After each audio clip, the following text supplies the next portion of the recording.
Everyone, welcome to my YouTube channel the daily chapter. ನಾವು ಇವತ್ತು NSS ಹೋಗೋಕ್ಕೆ ಅಂತ ರೆಡಿ ಆಗಿದ್ದೀವಿ. ನಮ್ಮ ಕಾಲೇಜಿಂದನೇ 7 days ಕ್ಯಾಂಪ್ ಅಂತ ಹಾಕಿದ್ದಾರೆ NSSಗೆ. ಅದಕ್ಕೆ ಮಂಡೇ ಟು ಸಂಡೇವರೆಗೂ ಹೋಗ್ತಾ ಇದ್ದೀವಿ. ನಾವು ಕಾಲೇಜಿಂದ ಹೊರಡೋಕ್ಕೂ ಮುಂಚೆ ನಮ್ಗೆ ಊಟಕ್ಕೆಲ್ಲ ಬೇಕು ಅಂತ ಹೇಳ್ಬಿಟ್ಟು ಅಕ್ಕಿ ಮುಟ್ಟೆ ಅದೆಲ್ಲ ದಿನಸು ದವಾನೆ ಏನೇನು ಬೇಕೋ ಅದನ್ನೆಲ್ಲ ನಮ್ಮ ಕಾಲೇಜ್ NSS ಬಾಯ್ಸ್ ಎಲ್ಲ ತಂದಾಕ್ತಿದ್ದಾರೆ. ನಮ್ಮ ವ್ಯಾನ್ಗೆ ತರಕಾರಿ ಎಲ್ಲ ಅಲ್ಲೇ ಸಿಗುತ್ತೆ ಅಂತ ಹೇಳ್ಬಿಟ್ಟು ಮೇನ್ ಏನಿರುತ್ತೋ ಅದನ್ನೆಲ್ಲ ತಂದಾಕ್ತಿದ್ದಾರೆ. ನಿನ್ನೆ ಮೊನ್ನೆ ಎಲ್ಲ ನಮ್ಮ ಕಾಲೇಜಲ್ಲಿ ಫೆಸ್ಟ್ ಆಗಿತ್ತು, ಅದರಿಂದ ಆಲ್ಮೋಸ್ಟ್ ಅಲ್ಲಿ ಯಾರೂ ಜಾಸ್ತಿ ಜನ ಬಂದಿಲ್ಲ. ನಾವು ಒಂದು ಅಪ್ರಾಕ್ಸಿಮೇಟ್ಲಿ 50 ಮೆಂಬರ್ಸ್ ಏನೋ ಬಂದಿದ್ದೀವಿ ಅಷ್ಟೇ. ಜೂನಿಯರ್ಸೇ ಜಾಸ್ತಿ ಜನ ಬಂದಿರೋದು, ಸೀನಿಯರ್ಸ್ ಯಾರೂ ಜಾಸ್ತಿ ಜನ ಬಂದಿಲ್ಲ. ಇದೇ ಕ್ಯಾಂಪಸ್ಸಲ್ಲಿ ನಮಗೆ ಕ್ಯಾಂಪಸ್ ಹಾಕಿರೋದು, ಜ್ಞಾನಸಿರಿ ಕ್ಯಾಂಪಸ್ ಅಂತ. This is our room. Locker ಎಲ್ಲ ಇರೋ ರೂಮ್ ಕೊಟ್ಬಿಟ್ಟಿದ್ದಾರೆ. ಹೊಸ ಬೆಡ್. ಒಂದು ರೂಮ್ಗೆ 4 ಮೆಂಬರ್ಸ್ ಅಷ್ಟೇ. ಒಂದು ಬೆಡ್ ಮೇಲೆ ಇಬ್ಬಿಬ್ಬರು ಮಲ್ಕೋಬೋದು, ಅದಕ್ಕೆ 4 ಮೆಂಬರ್ಸ್ ಕೊಟ್ಟಿದ್ದಾರೆ. ನಾವು ನನ್ನ ಫ್ರೆಂಡ್ಸ್ ಎಲ್ಲ ಇರೋದು. ನಮ್ಮದು ರೂಮ್ ನಂಬರ್ 7, ಫುಲ್ ಮೇಲೆ ಫ್ಲೋರ್ ನಮ್ಮದು. ಕಾಲೇಜಲ್ಲೇ ಹತ್ತಕ್ಕಾಗ್ಲಾರ್ದ ಸತ್ತೋಗ್ತೀವಿ, ಇನ್ನಿಲ್ಲೂ ಹತ್ತಬೇಕು, ಏನು ಮಾಡೋಕ್ಕಾಗಲ್ಲ. ಇದೆಲ್ಲ ನಮ್ಮ ಲಗೇಜ್.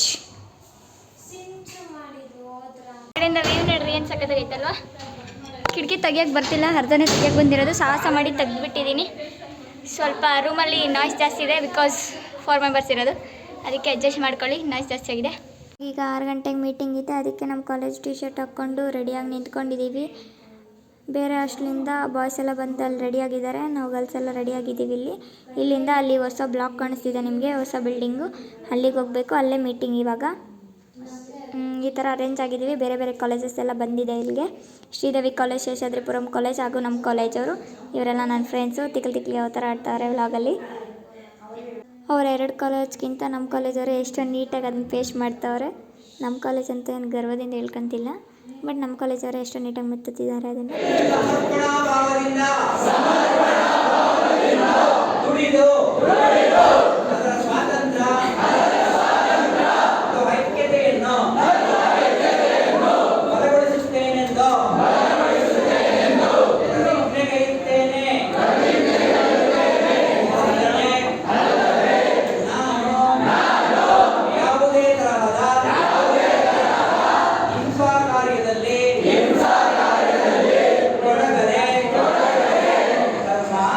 ಅಪ್ರಾಕ್ಸಿಮೇಟ್ಲಿ 1-2 ವೀಕ್ಸ್ ಏನೋ ಆಯಿತು ನಾನು ವೀಡಿಯೋ ಮಾಡ್ದಂಗೆ. ಯಾಕಪ್ಪ ಅಂತಂದರೆ ನನಗೆ ಫೆಸ್ಟು, ಲ್ಯಾಬ್ ಇಂಟರ್ನಲ್ಸು ಅಂತ ಎಲ್ಲ ಒಂದೇ ಸರಿಗೆ ಬಂದುಬಿಡ್ತು. ಓದ್ಕೊಳ್ಳೋದಿರುತ್ತೆ ಅಂತೇಳ್ಬಿಟ್ಟು ವೀಡಿಯೋ ಮಾಡೋಕ್ಕಾಗಿಲ್ಲ. ಸೊ ದಟ್ ನಾನು ಸ್ಟಾಪ್ ಮಾಡಿಬಿಟ್ಟಿದ್ದೆ. ಮತ್ತು ಈಗ ಫೆಸ್ಟ್ ನೆಕ್ಸ್ಟ್ ಡೇನೇ ನಾವು NSSಗೆ ಬಂದಿದ್ವಿ. ಅದಕ್ಕೋಸ್ಕರ ಡೇ 1ಇಂದ ಡೇ 7ವರೆಗೂ ವೀಡಿಯೋ ಮಾಡ್ತಿದ್ದೀನಿ. ಇದಾದಮೇಲೆ ನನಗೆ next exams, lab exams, main exams ಎಲ್ಲ ಬರ್ತಿದೆ. ನಾನು ಆದಷ್ಟು ಟ್ರೈ ಮಾಡ್ತೀನಿ ಡೈಲಿ ವೀಡಿಯೋ ಅಪ್ಲೋಡ್ ಮಾಡೋಕ್ಕೆ. ಎಷ್ಟಾಗುತ್ತೋ ಅಷ್ಟು ನಾನು ಸಾಧ್ಯ ಆದಷ್ಟು ನಾನು ನಿಮಗೆ ತಲುಪಿಸ್ತೀನಿ. ಅದಾದಮೇಲೆ ಏನೋ ಪ್ಲೇಟ್ಸ್ ಮಾಡಿಸಿದ್ರು. ಅದಾದಮೇಲೆ ವೆಲ್ಕಮ್ ಸ್ಪೀಚ್ ಅದೆಲ್ಲ ಕೊಟ್ಬಿಟ್ಟು ಗೆಸ್ಟ್ಗಳನ್ನೆಲ್ಲ ವೆಲ್ಕಮ್ ಮಾಡಿದ್ರು. ಹಾಗೆ ಕಾರ್ಯಕ್ರಮ ಸ್ಟಾರ್ಟ್ ಆಗೋಕ್ಕಿಂತ ಮುಂಚೆ ಒಂದು ಗಿಡ ತಂದುಬಿಟ್ಟು ಅದಕ್ಕೆ ನೀರೆಲ್ಲ ಒಯ್ತಿದ್ದಾರೆ. ಅತಿಥಿಗಳು ಬಂದಿದ್ದಾರೆ, ಅವರೆಲ್ಲ ನೀರು ಒಯ್ತಿದ್ದಾರೆ. ಅದಕ್ಕೆ ನಾವು ಚಪ್ಪಾಳೆ ಹೊಡಿತಿದ್ದೀವಿ. ಅದು ನಾರ್ಮಲ್ ಚಪ್ಪಾಳೆ ಹೊಡಿಬಾರ್ದಂತೆ, NSS ಚಪ್ಪಾಳೆನ ಹೊಡಿಬೇಕಂತ ಹೇಳಿದ್ದಾರೆ. ಅದನ್ನು ಹೊಡಿತಾ ಇದ್ದೀವಿ. ಊಟ ತಗೊಂಡು ಊಟ ತಿನ್ನೋಕೆ ಹೋಗ್ತಿದ್ದೀವಿ. ಫ್ರೆಶ್ ಅಪ್ ಆಗಿದ್ದೀವಿ, ಡ್ರೆಸ್ ಎಲ್ಲ ಚೇಂಜ್ ಮಾಡಿಕೊಂಡು. ಬಾಯ್ಸ್ ಹಾಸ್ಟೆಲಲ್ಲಿ ಊಟ ಅಂತ ಹೇಳಿದರು, ನನ್ನ ಫ್ರೆಂಡ್ಸ್ ಹೇಳಿದರು, ನಂಗೆ ಗೊತ್ತಿರಲಿಲ್ಲ. ಬಟ್ ಇಲ್ಲಿಗೆ ತಂದಿದ್ದಂಗಿದ್ದಾರೆ, ಅದಕ್ಕೆ ಊಟ ತಿನ್ನೋಕೆ ಹೋಗ್ತಾ ಇದ್ದೀವಿ. ನಾವು ತೆಟ್ಟೆ ಆಟ ಆಡ್ತಿದ್ದೀವಿ.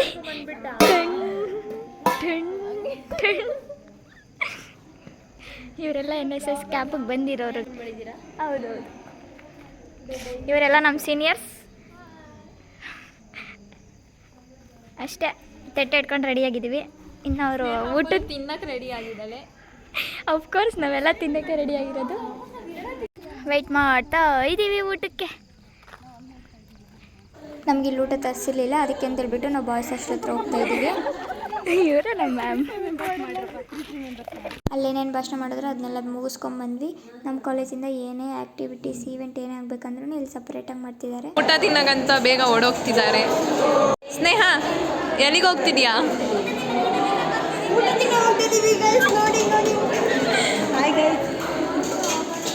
ಸಂಜೆ ಊಟಕ್ಕೆ ಅನ್ನ ಸಾಂಬಾರು ಕೊಟ್ಟಿದ್ರು, ಅದೇನೋ ಹುಳಿ ಸಾಂಬಾರು ಕೊಟ್ಟಿದ್ರು, ಅದ್ರ ಜೊತೆ ಉಪ್ಪಿನಕಾಯಿ. ಆಯಿತು, ನಾವೆಲ್ಲ ನಾಳೆ ಏನೇನು ಆ್ಯಕ್ಟಿವಿಟೀಸ್ ಮಾಡಬೇಕು, ಯಾವ ಟೀಮಿಂದ ಏನೇನು ಮಾಡ್ತಾರೆ. ಒಂದು ಟೀಮಿಂದ 2 ಆ್ಯಕ್ಟಿವಿಟೀಸ್ ಮಾಡಬೇಕಂತ ಹೇಳಿದ್ದಾರೆ. ಅದಕ್ಕೆ ಅದನ್ನೆಲ್ಲ ಡಿಸ್ಕಷನ್ ಮಾಡ್ತಿದ್ದಾರೆ. ನಮ್ಮ ಹತ್ರ ಕೇಳ್ಕೊಂಡು ತಿಳ್ಕೊತಾ ಇದ್ದಾರೆ ಯಾವ ಥರ ಮಾಡಬೇಕು ಏನಂತ. ಹಂಗೆ ನಮ್ಗೊಂದು ಪೆನ್ನು ಬುಕ್ ಕೊಟ್ಟಿದ್ದಾರೆ ಡೈಲಿ ರೊಟೀನ್ ಬರೆಯೋಕ್ಕೆ ಅಂತ. ತುಂಬ ದೊಡ್ಡ ಕೊಟ್ಟಿದ್ದಾರೆ ಇದೆ ನನಗೆ ಒಂದು ದಿನಕ್ಕೆ ಮುಗ್ದೋಗ್ಬಿಡುತ್ತೆ ಇದು ಬುಕ್. ಪೇಜು ಬರೆಯಲ್ಲ, ಸುಮ್ಮನೆ ಡಬ್ಬು. ಇಲ್ಲ ಗೈಸ್, ನಾನು ದಪ್ಪ ಬರಿತೀನಿ, ಅದಕ್ಕೆ ದಪ್ಪ ಬರೀತಾಳೆ ಅವಳು. ದಪ್ಪ ಆಗೋಗುತ್ತೆ. ಈ ಥರ ಚಿಕ್ಕ ಬುಕ್ ನಾನು ಹೆಂಗೆ ಅಂದ್ಕೊಂಡಿದ್ದೆ ಅಂದರೆ ದೊಡ್ಡ ಬುಕ್ ಕೊಡ್ತಾರೆ, ಐ ಮೀನ್ ಡೈರಿ ಅಂತಂದರೆ ದೊಡ್ಡದಿರುತ್ತಲ್ಲ, ಹಂಗೆ ಅಂದ್ಕೊಂಡಿದ್ದೆ. ನೋಡಿದ್ರೆ ಇಷ್ಟೇ ಚಿಕ್ಕ ಬುಕ್ ಕೊಟ್ಟಿದ್ದಾರೆ. ಎಲ್ಲ ಏನೇನೋ ಹೇಳಿದ್ರು, ಆ ಇನ್ಸ್ಟ್ರಕ್ಷನ್ಸ್ ಎಲ್ಲ ಕೇಳ್ಕೊಂಡು ಇವಾಗ ಹಾಸ್ಟೆಲ್ಗೆ ಹೋಗ್ತಾ ಇದ್ದೀವಿ. ನಮ್ಮ ಮ್ಯಾಮ್ ಮುಂದೆಲ್ಲ ಮಾಡೋಕ್ಕೆ ನನಗೆ ಒಂಥರ ಆಗ್ತಿದೆ. ನಮ್ಮ ಮ್ಯಾಮು ಬ್ಲಾಗಿಗೆಲ್ಲ ಮಾಡಬೇಡಮ್ಮ ಅಂತ ಬೈದ್ರಾಗಿದೆ, ಅಂದರೂ ವೀಡಿಯೋ ಮಾಡ್ತಿದ್ದೀನಿ. ನನ್ನ ಮುಖ ಅಷ್ಟು ಅಪಿಯರೆನ್ಸ್ ಇಲ್ಲ, ಬಿಕಾಸ್ ಇಲ್ಲಿ ಲೈಟಲ್ಲಿಲ್ಲ, ಅದಕ್ಕೆ ಅಷ್ಟೇ ಗೈಸ್. ಅಲ್ಲಿಂದ ಊಟ ತಿಂದು ಏನೇನೋ ಭಾಷಣ ಬೇಕಿದ್ರು, ಹೆಂಗಿರಬೇಕು, ಏನೇನು ಮಾಡ್ಬೇಕಂತ ರೂಲ್ಸ್ ರೆಗ್ಯುಲೇಷನ್ಸ್ ಎಲ್ಲ ಹೇಳಿದ್ರು. ನೆಕ್ಸ್ಟು ಮಾಡಿದ್ರು 5 ಟೀಮ್ಸ್ಗೂ ಒಂದೊಂದು ಕೆಲಸ ಕೊಟ್ಟರು. ಆಗಸ್ಟಿಗೆ ಒಂದು, ನೆಕ್ಸ್ಟು ಕಿಚನ್ ಕ್ಲೀನಿಂಗು ಮತ್ತು ಕಿಚನ್ಗೆ ಹೆಲ್ಪ್ ಮಾಡೋದು ಅದೆಲ್ಲ ಮಾಡಿದ್ರು. ಮತ್ತು ಇಲ್ಲಿರೋ ವಾರ್ಡನ್ ಫುಲ್ ಸ್ಟ್ರಿಕ್ಟ್ ಅಂತ, ಏನು ಜೋರಾಗಿ ಮಾತಾಡಬೇಡ್ರಿ, ಗಲಾಟೆ ಏನು ಮಾಡಬೇಡ್ರಿ, ಮಾತಾಡ್ತಿದ್ರೆ ಎಲ್ಲ ರೂಮಲ್ಲೇ ಮಾತಾಡ್ರಿ ಅಂತ ಹೇಳಿದರು. ಇನ್ಸ್ಟ್ರಕ್ಷನ್ಸ್ ಎಲ್ಲ ಕೊಟ್ಟರು. ಇವಾಗಿನ ಕರ್ತಿದ್ರು, ಅದನ್ನು ಕೇಳಿ ತಿಳ್ಕೊಂಡು ಬಂದ್ವಿ ನಮ್ಮ ರೂಮ್ಗೆ. ಎಲ್ಲ ಬಂದಿದ್ದೀವಿ. ಈಗ ರೆಸ್ಟ್ ಮಾಡಬೇಕಷ್ಟೇ. 10 ಗಂಟೆಗೆ ಮಲ್ಕೊಂಡ್ರೆ ಬೆಳಗ್ಗೆ 5:30ಗೆ ಎದ್ದೇಳೋದು. ನಾಳೆ ನಮ್ಮದೇ ಫ್ಲಾಗ್ ಕಾಸ್ಟಿಂಗ್ ಇರೋದು. ಸೊ ದಟ್ ಎಲ್ಲ ರಂಗೋಲಿ ಏನೇನಿರುತ್ತೆ ಎಲ್ಲ ನಾವೇ ಮಾಡಬೇಕು. ಮತ್ತು ಏನದು ಪ್ರೇಯರ್ ಇದೆ, ಒಂದು ಗೀತೆ, ಅದನ್ನು ನಾವೇ ಆಡಬೇಕು ನಾಳೆ. ಅದನ್ನು ಯೂಟ್ಯೂಬಲ್ಲಿ ಇವಾಗ ಸರ್ಚ್ ಮಾಡಿ ನೋಡಬೇಕು. ಎಲ್ಲರ ಮುಂದೆ ವೀಡಿಯೋ ಮಾಡೋಕ್ಕಾಗಲ್ಲ, ಆದಷ್ಟು ನಾನು ಟ್ರೈ ಮಾಡ್ತೀನಿ. ಎಷ್ಟಾಗುತ್ತೋ ಅಷ್ಟೆಲ್ಲ ವೀಡಿಯೋ ಮಾಡಿ ನಿಮಗೆ ತಲುಪಿಸ್ತೀನಿ. ಬಸ್ ಕೆಲಸ ಮಾಡೋದೇ ಜಾಸ್ತಿ ಇರುತ್ತೆ. ಕೆಲಸ ಮಾಡಬೇಕಾದ್ರೆಲ್ಲ ವೀಡಿಯೋ ತಗೊಂಡು ಕೂತ್ಕೊಳ್ಳೋಕ್ಕಾಗಲ್ಲ, ಅದು ಬೇರೆ ಟೀಚರ್ಸ್ ಇರ್ತಾರೆ, ಅವ್ರ ಮುಂದೆಲ್ಲ ವೀಡಿಯೋ ಮಾಡ್ಕೊಂಡು ಕೂತ್ಕೊಳ್ಳೋಕ್ಕಾಗಲ್ಲ. ಬಟ್ ಟ್ರೈ ಮಾಡ್ತೀನಿ ನಾನು. ಹಂಗೆ ಒಂದು ಡೈರಿ ಕೊಟ್ಟಿದ್ದಾರೆ, ಆದರೆ ಇವತ್ತಿನ ಎಕ್ಸ್ಪೀರಿಯೆನ್ಸ್ ಹೇಗಿತ್ತು, ಏನೇನು ಮಾಡಿದ್ರಿ ಅಂತೆಲ್ಲ ಬರೆದು ಮಲ್ಕೊಳ್ರಿ ಅಂತ ಹೇಳಿದ್ದಾರೆ. ಇವಾಗ ಅದೇ ಕೆಲಸ ಮಾಡಬೇಕು. ಅದನ್ನು ಮಾಡಿ ಮುಗಿಸ್ಕೊಂಡು ಮಲ್ಕೊಳ್ಳೋದಷ್ಟೇ ಕೆಲಸ. ಅಷ್ಟೇ. ಇವತ್ತಿನ ಡೇ ಇಷ್ಟ ಆಗಿತ್ತು. ಲೈಕ್, ಶೇರ್, ಸಬ್ಸ್ಕ್ರೈಬ್ ಮಾಡಿ. Thank you for watching. Bye.